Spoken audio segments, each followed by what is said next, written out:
हमारा हाथ फेल हो जाए।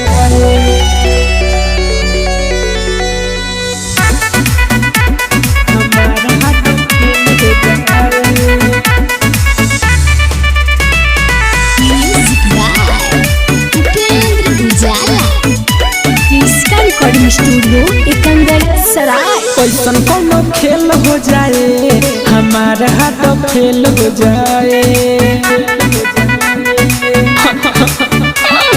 कैसन कोनो खेल हो जाए हमारा हाथ फेल हो जाए।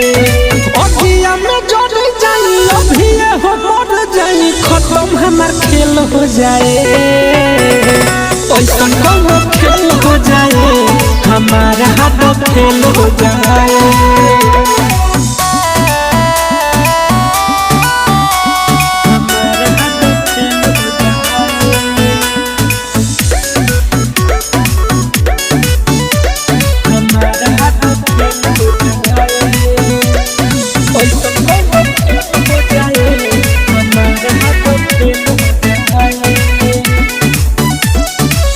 इतना मिलल बाटे दरदिया की हो गइल बा दिलवा सुन हो।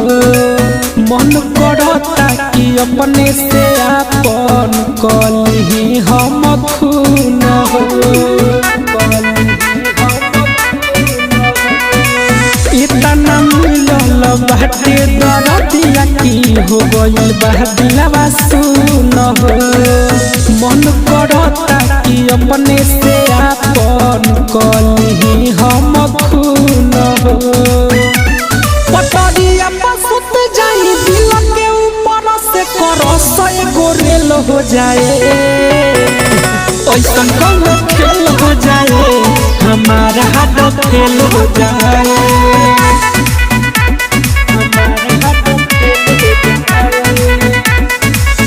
इसका रिकॉर्डिंग स्टूडियो एकंदर सराय।